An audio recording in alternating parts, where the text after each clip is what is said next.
On va passer à la correction des questions.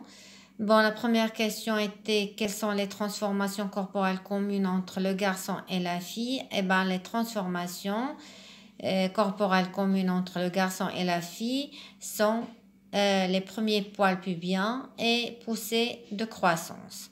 Pour la deuxième question qui était quels sont les caractères qui montrent le début de fonctionnement de l'appareil reproducteur chez la fille et chez le garçon, sont normalement les premières règles chez la fille et les premières éjaculations chez le garçon.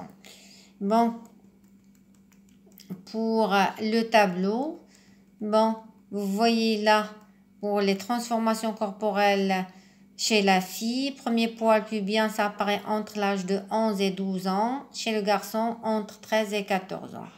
Chez poussée de croissance chez la fille, c'est 13 ans. C'est l'âge moyen. Donc, chez le garçon, c'est 15 ans. Pour la croissance des organes reproducteurs, c'est 15 ans chez la fille et entre 12 ans et 13 ans chez le garçon. Et pour le début de fonctionnement des organes reproducteurs, ça commence à 13 ans à peu près chez la fille et entre 14 ans et 15 ans chez le garçon. On passe maintenant à l'activité 2 qui est le fonctionnement de l'appareil reproducteur chez l'homme.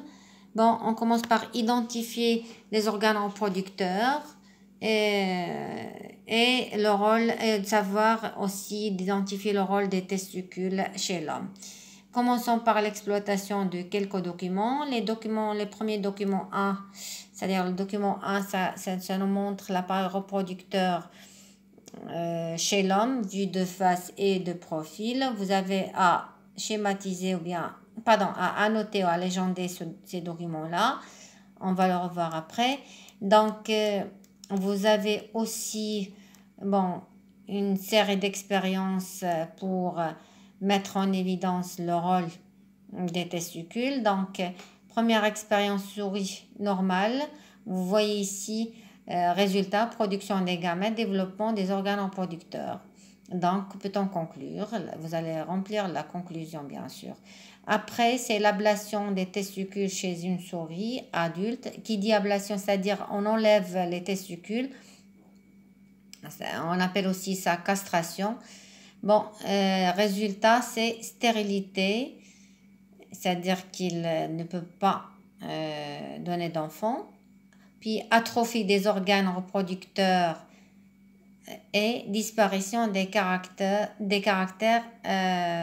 sexuels. Atrophie, ça veut dire qu'elle diminue de volume. Hein. Et vous allez conclure. Donc, puis après, troisième expérience, c'est l'injection de l'extrait des testicules à une souris adulte après castration de ces testicules.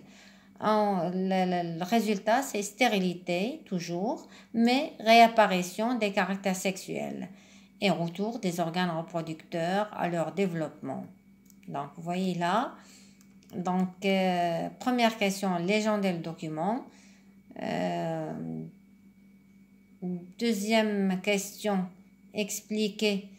comment expliquez-vous la stérilité malgré l'injection de l'extrait des testicules à une souris castrée? Et bien sûr, deuxième question, c'est que vous allez remplir le tableau. Hein. Et quatrième question, ça c'est la troisième question. Quatrième question, déduisez le rôle des testicules.